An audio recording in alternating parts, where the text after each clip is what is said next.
Welcome back to another episode of Julie Laughton Podcast. Today we're going to talk about navigating the construction from breaking ground all the way through the end of the process. Can't talk today. The construction process, of course, follows the blueprints and the city submittal process. So this is like step 5 on my 7 simple steps.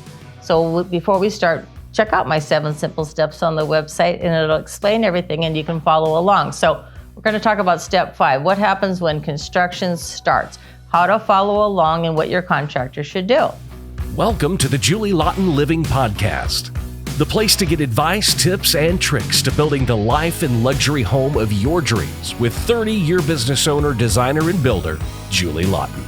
It all starts with a good plan. This is Julie Laughton Living. Okay, so homeowners need to know what you're doing. So when you sign your construction contract, there's specific rules and details that should be shared with the client day one. So you sign the contract, you know the amount, you know the start date, you know the anticipated end date, but don't forget, there is no such thing as a set end date in construction. This is not commercial. There's no GMAX, there's no fines for going over it. It doesn't happen. Residential is, we have a date, we put buffers in there for the weather, contingencies, etc., but there's exclusions, and every time the client makes a change order, the date gets pushed back.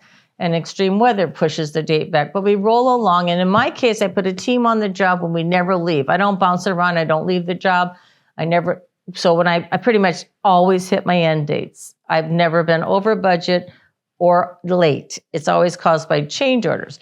So what the client gets when they start is you get a total price, which we all bid off of the plans, and everything matches the plans. Then you get draw payments scheduled based on milestones, and then you get a schedule. And the schedule goes with the draw payments, and that schedule gets updated weekly and monthly as things happen, weather, people sick, somebody's truck broke down. It all goes along. There's a whole process of schedule. And then in my case, I do daily photographs for those that don't live there. And if they do live there, they still get them. Then I do a weekly summary with the photographs and what to expect next week. So it's constant updates, constant communication, a little over communication. Some clients say, hey, just send me one email all week. We adjust. Some clients are like, I'm good. I live here. So, but that's what you're supposed to expect. All those things, because everything is planned in advance and the work and the bids match the plans you signed and the materials you picked. So it's all a wonderful process.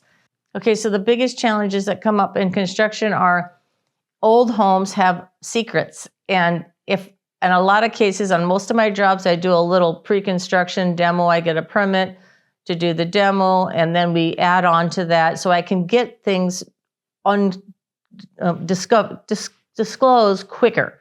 So no matter what, during demo, if it's an old house, you're going to find something. Then we got to address it and deal with it. It's always sad to, say you found something completely unexpected that shouldn't be there, but it happens because it's hard to see some things until you really do the demo. But I'm telling you, the biggest problem and the biggest challenge in construction is the homeowner making changes or demanding changes after we start. For different reasons, everybody's different, but that is the biggest challenge because then we got to manage everything over. So it's like, I start a job, I'm standing at the podium conducting a symphony orchestra, and I got 50 guys working and connected to this project. 25 are my employees, 25 are my subs. Every time the client makes a change order, I got to put my little stick down, walk over, pull out the flute player, pull out the clarinet player, and rewrite the music, and then put them back. It's a hassle. Change orders is like another contract. We got to do all the burdens and contingencies over.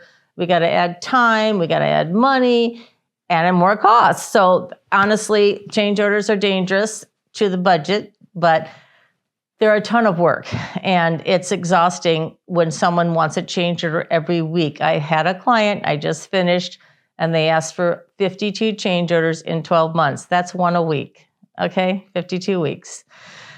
So the other clients, anyway, I'm not complaining, but it's a lot of work. And that's the biggest challenge. And because they don't get it, how much time and money cost is involved in starting the music over and rewriting the music. So my biggest thing is I over communicate. I had to actually learn to not send so many emails and not send so many texts and let the client tell me what they need. I mean, this is years ago because I'm constantly updating, and some people get overwhelmed. The process is overwhelming. But the biggest thing is to ask them what they prefer. Phone calls, text, emails. Most of them want text. It's weird. Emails are better because you can document more. But whether they want it or not, I still send email pictures, email updates, but a lot of it's texting back and forth with their questions. And then when the text and emails don't work, because you can't really talk, we got to have a Zoom. We got to have a call. One call solves all problems usually. Because people I encourage constant questions, because the minute the client goes sideways because they don't understand, that's bad. You got to just pick up the phone. Hey, what did you mean? And I'm just like, ask me a question over the phone. I can't answer clearly, on these constant texts. So new young people, they're into the text and the emails. That's not communicating. Okay. That's documenting, but that's not communicating. You got to pick up the phone. So you got to be ready to stop your busy schedule, respect us just as much as we respect you, and get on the phone and take a time and do a Zoom. That's the only way to get clear. And then the other way is, I have a new client. He likes to be involved, he says. And I said, well, it's not going to be email or text. If you want to be involved, you got to be here in the dirt. Show up and I'll explain everything to you, and I'll feed you, baby bird. Just kidding. I'll teach you how this business works and why we're making these decisions and what's best for you. And you'll have options, but you got to be here in person, because if you don't see it, you don't get it. I don't care how many pictures I send. You got to stand there and see it. That's the key to construction, because all these remote clients, it's not the same. You got to be in the house with us if you really want to be involved. And that's a whole nother deal. Got to charge more for that. Just kidding. So here's the deal. I've got this thing where I have to have the job site neat, like my house. I have to have everything in order. The lumber's got to be stacked. No crackhead shit. No garbage piled up. Constant cleaning. Always removing the trash. I don't let dumpsters sit around full. I get the hauling guy there constantly. And we do quality work, meaning we use quality materials. So it shows, but I think the biggest thing that shows on my job site is the uniform and the spotless job sites and the polite and courteous men, because we already do quality work and we use quality materials. So that's my shining point. And I get compliments on all the time. Of course, the finished product and the talent, that's another thing. So again, I always handled changes and flexibility with grace, style, and, confidence and no drama, because it is what it is. Something happens, you just immediately reschedule. You lay it out, you tell the client the cost.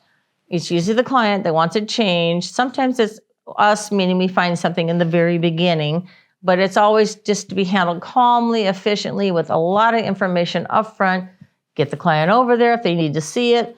Always discuss, and make sure everybody's 100% clear. Talk about the price, get it in writing, get your change order signed, and then keep moving. But it's no drama. It just is what it is. It's construction. It's not, uneventful. Okay, so I have a lot of clients, especially in the beginning, they were completely overwhelmed because they were working with other people, and then I would maybe take over their job. But I do have clients to this day who just can't deal with the stress and the demands of just making decisions during the design process. And then when we go to tear their home apart that they lived in for 20 plus years, it's emotional. So I try to help them through the process, explain things, and be extra careful when the demo starts, and maybe have them not be there, because I've had clients break down in tears when I'm taking things apart that were their father or their grandfather's things. And it's very tough on people. So I just try to be gentle and helpful during that process, but many clients have been overwhelmed. And I have clients now that it's hard for them to make decisions because they don't know if they're making the right decision. And I don't want to make it for them, but I guide them in that decision means this, that decision means that. And then they go, oh, I get it now. And then that's what it's going to look like if you pick, so I do help them immensely. But I do have a client now, he has a backup designer on the side. One of his friends happens to be an architect and lives in New York City. And it's kind of cool because he gets to discuss everything with him, and that guy knows him better than I do. So it builds his confidence to make decisions with me. And I thought that was a neat thing that he did for himself, because I know he's overwhelmed, and it helps him because he doesn't think I like it, but I like it that he did that. Thank you for joining me on this episode of Navigating Construction from Breaking Ground to Completion. And don't forget to check out my 7 simple steps, because it tells you everything you need to know about this lovely process. Share it with your friends, your family, and let me know if you need any help on anything. Thank you for joining us for this episode of Julie Laughton Living. For more information or to connect with Julie one-on-one, visit julielaughtonliving.com. And don't forget, it all starts with a good plan.